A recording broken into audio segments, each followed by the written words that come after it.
चित्तौड़गढ़ की सच्ची कहानी, वीरों की धरती का अंतिम दीप। राजस्थान की तपती हवाओं में जब भी वीरता की खुशबू उठती है, उसका पहला नाम होता है चित्तौड़गढ़। यह केवल एक किला नहीं, बल्कि तीन तीन जौहर, अनगिनत बलिदान और राजपूताना शान का जीवित प्रतीक है। आज जो चित्तौड़ की प्राचीरें शांत खड़ी दिखाई देती हैं, कभी उन दीवारों के बीच महल, संगीत, रानियों की हंसी और रणबांकुरों की तलवारों की खनक गूंजती थी। रतन सिंह और चित्तौड़ का स्वाभिमान 13वीं सदी का चित्तौड़ राणा रतन सिंह के शासन में था। राणा न्यायप्रिय और अपने कर्तव्य के से प्रति समर्पित शासक थे। माना जाता है कि उनके शासन में चित्तौड़ कला, सुगंध और परंपराओं का स्वर्णकाल जी रहा था। इसी काल का एक अत्यंत गौरवशाली अध्याय था रानी पद्मावती, जिन्हें उनकी बुद्धिमत्ता, पराक्रम, नैतिकता और सौंदर्य के कारण संपूर्ण मेवाड़ सम्मान से देखता था। रानी केवल रूपवती नहीं थी, वे राजनीति, कूटनीति और युद्ध कला का गहरा ज्ञान रखती थीं। वे राज्य के प्रत्येक मसले पर राणा के साथ खड़ी रहती और इसी कारण प्रजा उन्हें चित्तौड़ की आत्मा कहती।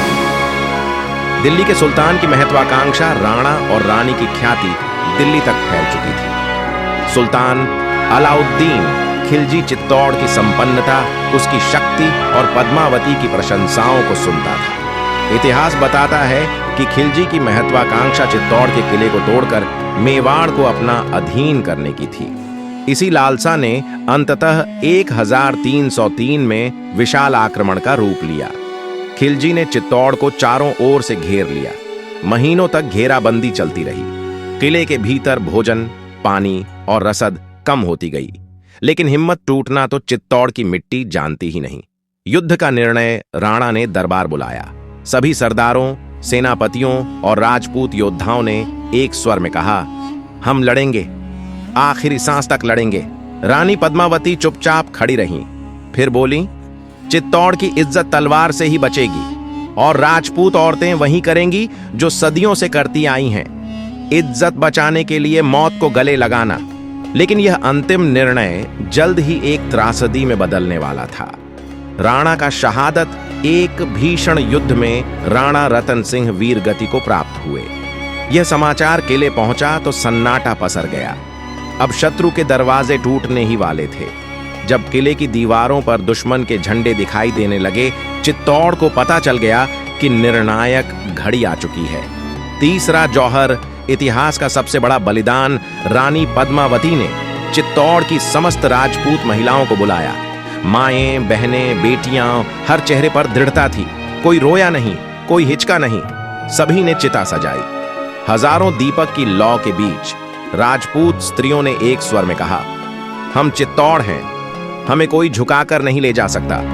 कहते हैं कि जब वह अंतिम जौहर हुआ, आकाश लाल हो उठा था, जैसे सूर्य भी शोक में डूब गया हो। आज भी चित्तौड़ की धरती उस रात की खामोशी को अपनी प्राचीरों में संजोए हुए है। योद्धाओं का साका महिलाओं के जौहर के बाद किले के भीतर के हर पुरुष ने केसरिया बाना पहन लिया। बच्चे भी अपने सिर पर पग बांधकर तलवार उठाने को तैयार हुए। यह साका था, जहां जीत का अर्थ नहीं, केवल शौर्य का प्रमाण होता है। राजपूतों ने किले से बाहर निकलकर युद्ध किया। संख्या कम थी, पर हिम्मत पहाड़ से भी ऊंची। हर योद्धा जानता था कि यह अंतिम लड़ाई है। एक एक कर सभी रणभूमि में गिर गए, पर पीछे हटने का एक भी कदम नहीं लिया। चित्तौड़ की अमर विरासत खिलजी ने अंततः किले पर कब्जा तो कर लिया, लेकिन वह चित्तौड़ को कभी जीत नहीं पाया।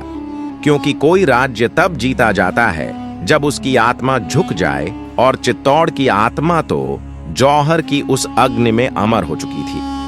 आज जब आप चित्तौड़ के किले में घूमते हैं, रानी पद्मावती का महल देखते हैं, विजय स्तंभ देखते हैं, तो हवा में एक अजीब सी गंभीरता महसूस होती है, जैसे उन दीवारों से अभी भी राजपूत वीरों के कदमों की आवाज आती हो।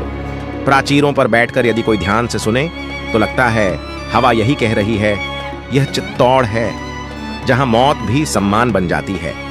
चित्तौड़ की सीख, इतिहास की सच्ची घटनाएं केवल युद्ध और मौत की कहानियां नहीं होती।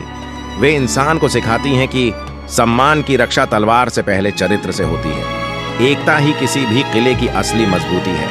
बलिदान ही इतिहास को अमर बनाता है। चित्तौड़ केवल एक किला नहीं, यह एक संदेश है, एक गाथा है, एक ऐसी ज्योति है जो कभी बुझ नहीं सकती।